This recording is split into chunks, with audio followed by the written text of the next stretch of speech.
If you've been asking yourself, is now a bad time to buy in Victoria or anywhere else, you're definitely not alone. This is one of the common questions I get right now, especially from people who've been watching the market for a while. Between interest rates, news headlines, and people online confidently telling you, just wait.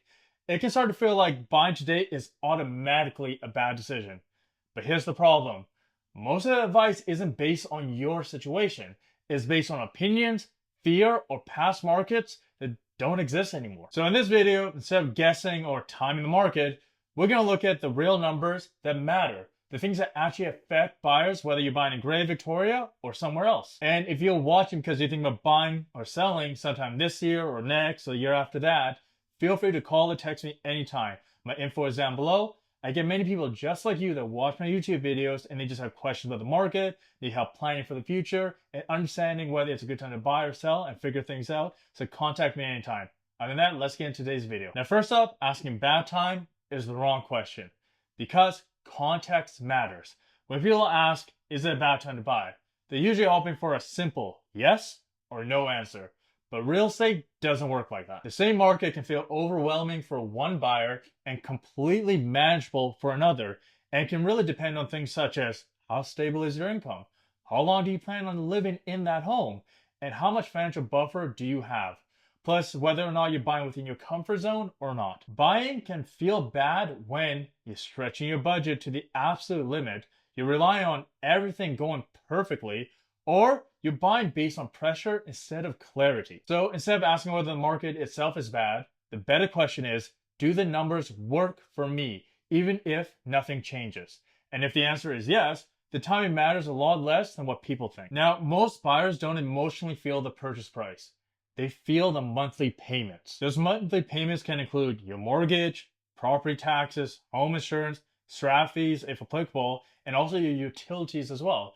This is where a lot of buyers get stuck. Many people are waiting for the prices to drop, but they forget that interest rates directly affect monthly payments. Even a small rate increase can raise their payment more than a price reduction actually helps. On the other hand, if rates drop further, your payments could improve, even if the prices don't drop much at all. That's why when I talk to buyers, I mention a bad time isn't about the purchase price. It's about whether the monthly costs fit your lifestyle comfortably and not just barely. Because the most important thing is, does it make financial sense?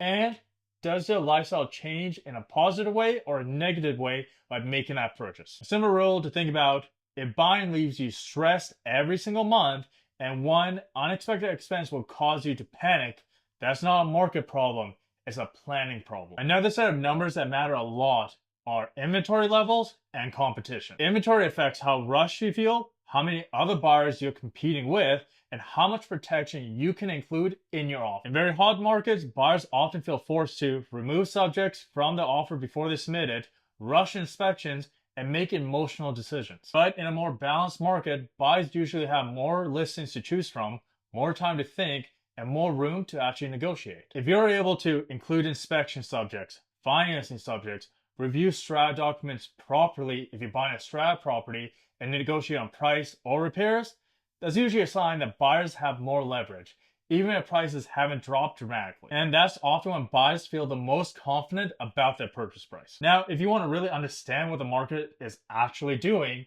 ignore the noise and look at this. The days on market, price reductions, sale to list price ratios, these are three important things to look into. Because when homes sit longer and sellers start adjusting prices, it usually means expectations are shifting. Buyers have more choice and negotiations are happening again. This doesn't mean that the market is already crashing. It usually means the market is becoming more balanced, and a balanced market tends to reward patient, prepared buyers. When buyers aren't rushed, they tend to choose homes more carefully, negotiate more thoughtfully, and feel better about their decision long term. Now, there is a cost to waiting. Most people actually ignore this because they don't realize that waiting to buy isn't free. If you're planning to buy in the next year or two, waiting also means continuing to pay rent, delaying any equity buildup, missing potential appreciation, and risking higher payments if rates don't move the way you expect. Now, this doesn't mean everyone should just rush out and buy, but it does mean the real question isn't what if prices drop? It's what does it cost me to wait? And what does it cost me to buy now? That's a numbers conversation, not a fear-based one. So here's a practical checklist you can ask yourself to help you decide if it's a good time to buy or not. Now, this is very general and everyone's situation is different. So if you need more information, feel free to reach out. But here we go. First up, do you plan to own that property for at least 5+ years? Because you never know what can happen with the market in 5 years. But if you want to mitigate the risk, that's a good planning place to start. Now, if the market just jumped up in less than 5 years, great. You can decide if you want to sell it or not at that time. But expect to at least own it for 5, if not more years. Next, you want to look at your income. Is it stable and predictable, or can it change over time? Because you also don't want to be draining all your savings just to buy a property.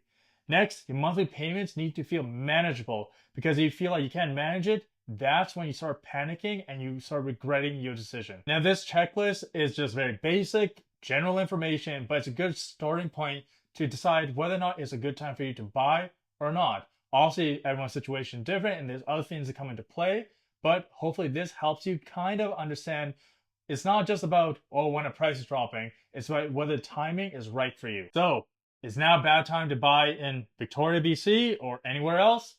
Not automatically. Markets change, rates move, and headlines will always pretty much sound dramatic.